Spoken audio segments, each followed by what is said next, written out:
اور معاف کرنا صورت والوں، چونکہ ہماری ملاقات بعد میں ہوگی انشاءاللہ، لیکن آپ کو یہ بات بری لگے تو بری لگے، میں سچ کہتا ہوں، مجھے اگر کوئی آدمی یوں کہتا ہے مول صاحب میں મારા છોકરાને મદરસામાં પઢવા માટે બેસાડેલો છે પણ એનું મગજ ચાલતું જ નથી, એનું મગજ કામ કરતું નથી કે એવું પढ़વાનું बताओ, तो बस मैं एक ही जवाब देता हूँ, अगर किसी की बेअदबी तुमने कर ली है तो अल्लाह से माफी मांग लो, अल्लाह तुम्हारे बच्चे को काबिल बना देगा इंशाअल्लाह। लेकिन मेरे प्यारों में एक बात सच कहता हूं, कुछ लोग ऐसे हैं जिनका बुढ़ापा बड़ा खतरनाक होता है। अल्लाह हम सब की हिफाजत फरमाए, अल्लाह हम सबको आफियत के साथ बुढ़ापा नसीब फरमाए और दुनिया आफियत के साथ छोड़ना नसीब फरमाए वक्त पर। लेकिन कुछ लोग ऐसे होते हैं जिनका बुढ़ापा बड़ा खतरनाक होता है।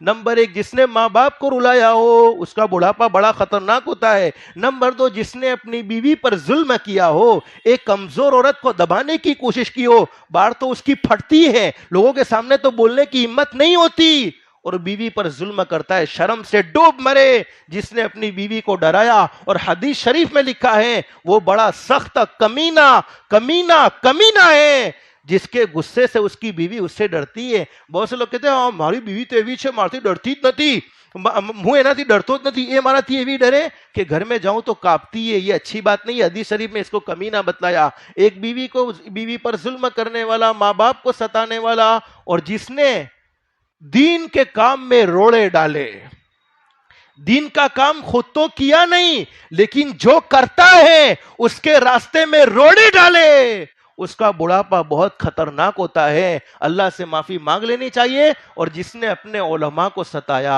अपने उलमा की तौहीन की, इसका बुढ़ापा भी बड़ा खतरनाक होता है। और मेरे भाइयों ये बात याद रखो, दुनिया में हर गुनाह की सजा, जैसे एक आदमी ने जिना किया कुरान में सजा मौजूद है, चोरी की कुरान में सजा मौजूद है, उलमा के साथ बुरा सलूक किया उसके बारे में कुरान साइलेंट, लेकिन हदीस में हमारे नबी ने क्या फरमाया, मैं और मेरा परवरदिगार आलम कल कयामत में उसके साथ जंग करने के लिए तैयार होंगे जिसने उलमा को सताया है, जिसने उलमा को रुलाया है। और मेरे प्यारों, हर गुनाह की सजा दुनिया के हाकिम देते हैं। जैसे एक आदमी चोरी के मुकदमे में पेश किया गया तो हुकूमत की तरफ से सजा मिलेगी, अरे शराब के अंदर पेश किया गया हुकूमत की तरफ से सजा मिलेगी। लेकिन जिसने किसी आलिम को सताया, जिसने किसी आलिम को रुलाया, उसको दुनिया वाले सजा नहीं देते, खुद उसकी औलाद उसको सजा देती है।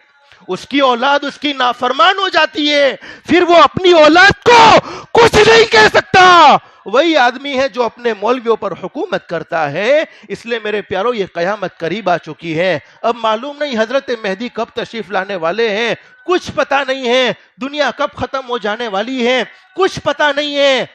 तो कयामत के आने से पहले पहले इल्म को खत्म होने मत दो, बल्कि उलमा बनाओ। उलमा से चूंकि बयान फरमाया, अगर अपने बच्चों को आलिम नहीं बना सकते तो कम से कम उनसे नफरत की निगाहों से उनको न देखो, मोहब्बत की निगाहों से देखो, जिसके नतीजे में अल्लाह पाक हमें आखिरत में भी कामयाबी नसीब फरमाएगा, दुनिया में भी कामयाबी नसीब फरमाएगा। अल्लाह हम सबको अखलाक मुस्तफ़ा वाली जिंदगी नसीब फरमाए।